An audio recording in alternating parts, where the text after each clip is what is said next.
बतईदीकुम, तुम्हारे ऊपर जो भी मुसीबतें आती हैं, जो भी तुम्हारे ऊपर कठिनाइयां आती हैं, संकट आते हैं, प्रॉब्लम्स आती हैं, फबीमा कसबत अयदीकुम, वो तुम्हारे अपने करतूत का नतीजा होती हैं, वो तुम्हारे अपने हाथों की कमाई होती है। तुम गुनाह के काम करते हो, तुम अल्लाह को नाराज करने वाले काम करते हो, तुम पाप करते हो, तुम अल्लाह की नाफरमानी करते हो, इसलिए तुम्हारे ऊपर मुसीबतें आती हैं। वयाफू अन कसीर, और अल्लाह तबारक व तआला तो बहुत सारे तुम्हारे गुनाहों को माफ कर देता है, बहुत सारी गलतियों को माफ कर देता है। अगर वो तुम्हारे हर गुनाह की तुमको सजा दे, अगर हर गलती की तुमको सजा दे, तो रूए जमीन पर कोई एक इंसान भी बाकी नहीं बचेगा। कुरान करीम की आयत ने एक बात को क्लियर कर दिया कि गुनाह जो होते हैं, अल्लाह की नाफरमानी जो होती है, इससे हमारा फायदा नहीं, हमारा नुकसान है।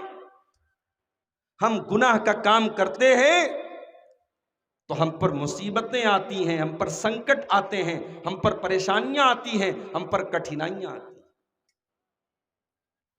अब यहां एक बात और नोट कर लीजिए कि हम जब कोई गुनाह का काम करते हैं तो शैतान उस गुनाह के काम को आकर्षक बना करके पेश करता है।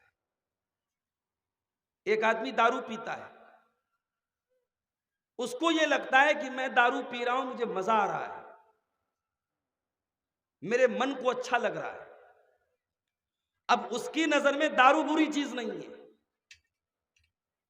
एक आदमी जुआ खेलता है, उसको यह लगता है मैंने 100 रुपया लगाया, 1000 रुपया कमा लिया, मेरा तो फायदा हो रहा है, उसे जुआ बुरा नहीं लगता है। एक आदमी ज़िना कर रहा है, उसे यह लगता है मेरी इच्छा पूरी हो रही है, मेरी ख्वाहिश पूरी हो रही है, मेरा मन जो चाहता है, मेरा दिल जो चाहता है, मैं वो काम कर रहा हूं, उसे ज़िना बुरा नहीं लगता है। शैतान गुनाहों को एट्रैक्टिव और आकर्षक बना करके पेश करता है, और यह शैतान की बहुत बड़ी चाल है।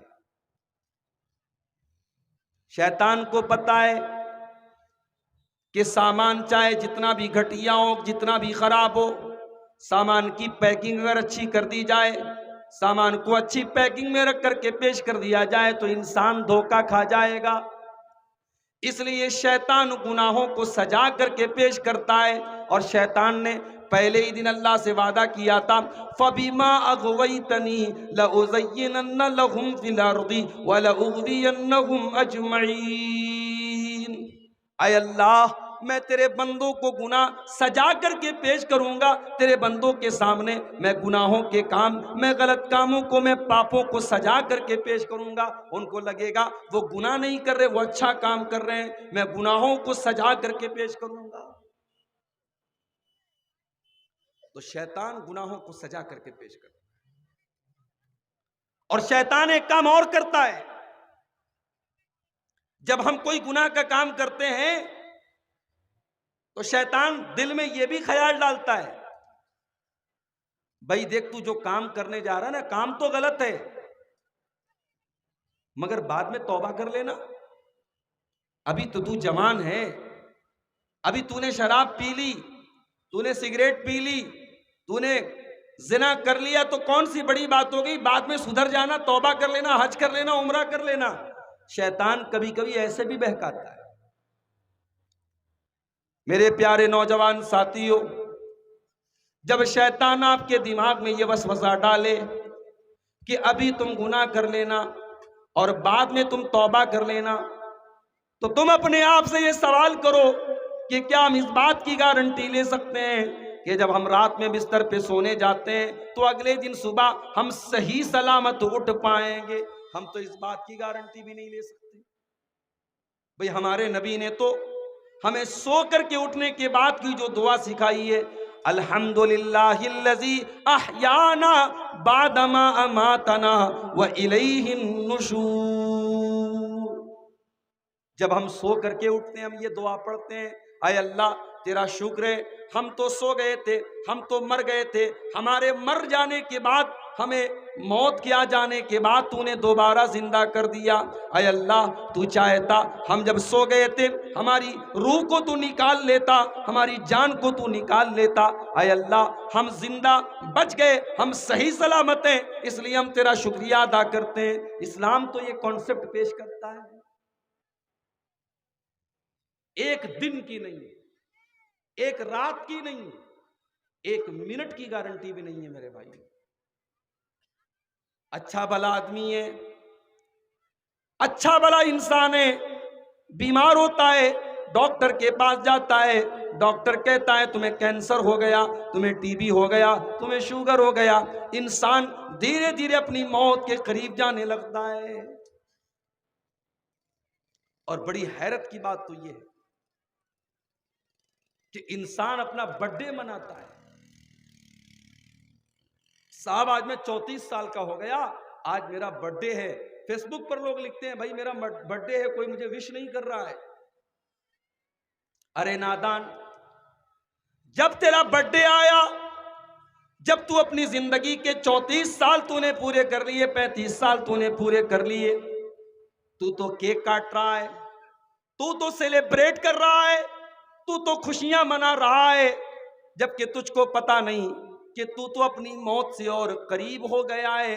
तू तो अपनी जिंदगी का तूने एक पड़ाव और पूरा कर लिया है, अब तो तू अपनी मौत के और करीब हो गया है। अब ये खुशी का मकाम नहीं है, अब तो ये गम का मकाम है, ये तो सोचने का मकाम है, ये तो अपने आप का इम्तिहान लेने का मकाम है कि मेरी जिंदगी के 34 साल पूरे हो गए, अब मेरी मौत से मैं और ज्यादा करीब हो गया। मेरे नौजवान साथियों, जब शैतान आपके दिमाग में ये ख्याल डाले कि अभी गुनाह कर लो, बाद में तौबा कर लेना, तो शैतान को कुरान की आयत पढ़कर के सुना देना, वमा तदरी नफ्सुम बिअय्यि अर्ज़िन तमूत। कोई नहीं जानता वो कब मरेगा और कहां मरेगा, कोई नहीं जानता वो कल क्या करेगा, किसी को नहीं पता कि कल उसके साथ क्या होने वाला है, कोई नहीं जानता। कोरोना का दौर हमने देखा, मुसलमानों के इलाकों में एक एक दिन में 15-15 लोगों के जनाजे उठे। और ऐसा नहीं कि सिर्फ बूढ़ों के जनाजे उठे, हमने जवानों के जनाजे भी उठाए, हमने बच्चों के जनाजे भी उठाए, हमने औरतों के जनाजे भी उठाए। मेरे प्यारे साथियों, जब जिंदगी और मौत का कोई भरोसा नहीं है, तो शैतान जब ये धोखा आपको देने की कोशिश करे कि आज गुनाह कर लो कल तौबा कर लेना, तो शैतान से सवाल करो कि कल की क्या गारंटी है, कल मेरी जिंदगी में आएगा कि नहीं आएगा, इस बात की क्या गारंटी है। आज आप गुनाह के काम कर रहे हैं, आज सबके पास मोबाइल है, आज सबके पास इंटरनेट है, आज इंसान अपनी आंखों से क्या देख रहा है या तो इंसान जानता है या अल्लाह जानता है। इंसान की उंगलियां क्या टच कर रही हैं या तो इंसान जानता है या अल्लाह जानता है। मेरे प्यारे साथियों, गौर करो, रात के 2 बजे आप मोबाइल पर कोई गलत चीज देख रहे हैं, रात को 2 बजे आप मोबाइल पर कोई गंदी चीज देख रहे हैं, और अल्लाह ना करे उसी हाल में आपका इंतकाल हो जाए, उसी हाल में आपकी रूह निकल जाए, उसी हाल में आपके दिल की धड़कन बंद हो जाए और उसी हाल में आप अल्लाह को प्यारे हो जाएं, तो क्या होगा।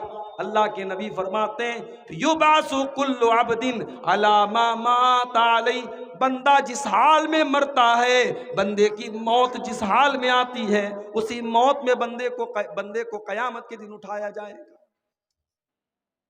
जिस हाल में आप मरेंगे उसी हाल में अल्लाह के आपको उठाया जाएगा।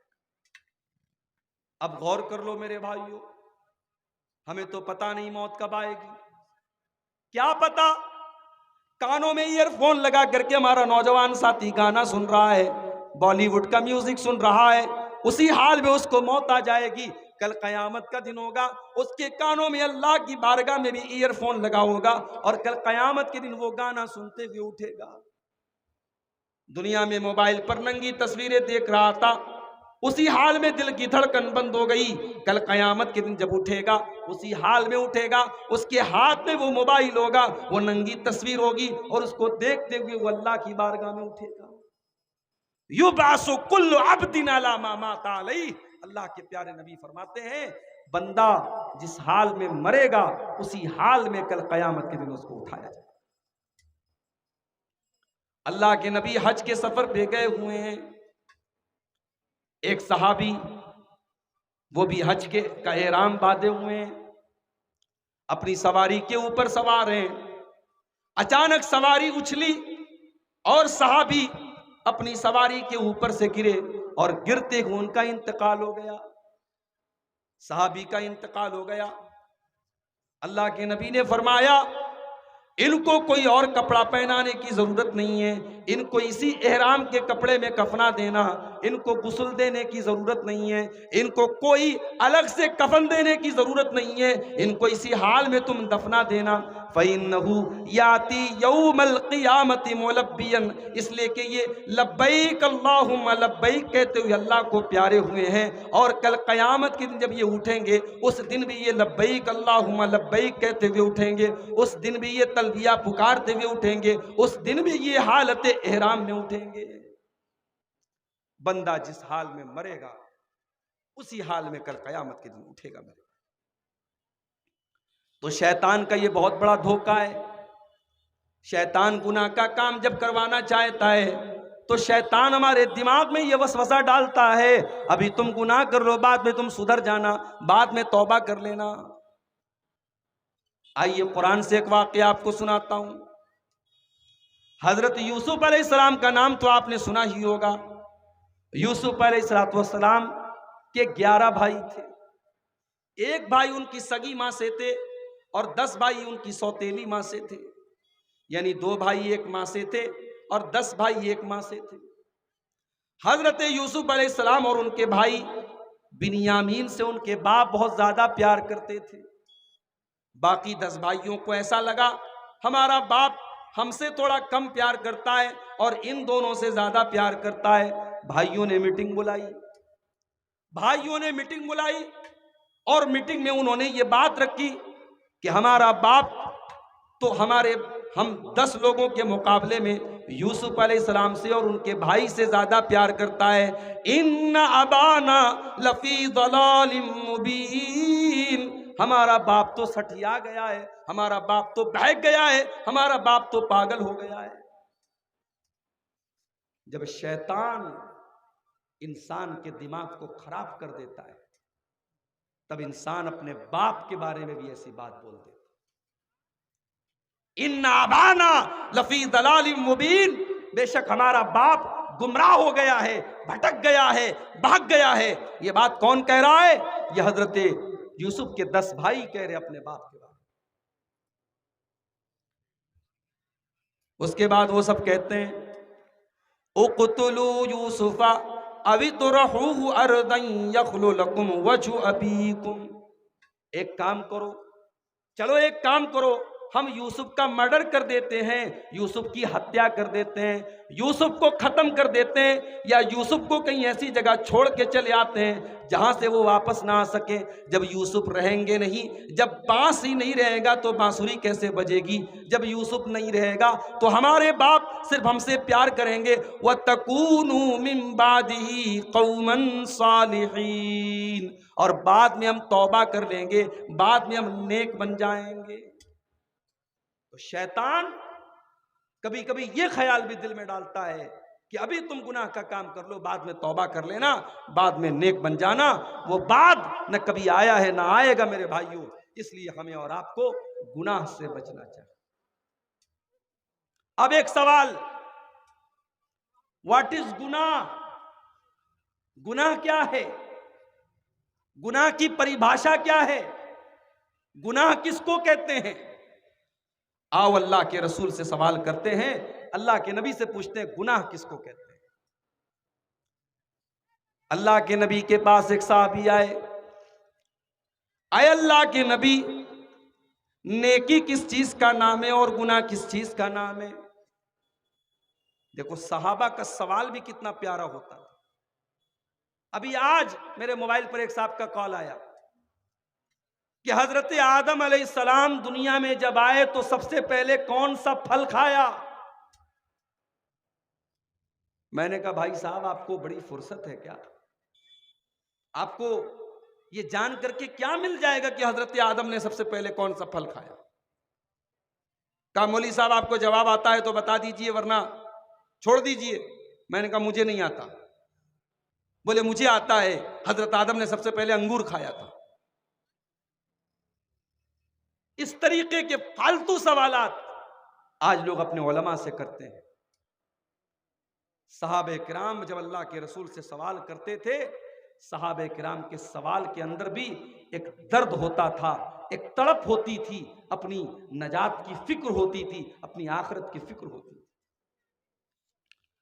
सवाल किया है अल्लाह के नबी, नेकी किसको कहते हैं, गुनाह किसको कहते हैं। अल्लाह के नबी ने फरमाया अल बिर्रु हुस्नुल खुलुकी, नेकी अपने अखलाक को अच्छा बनाने का नाम है।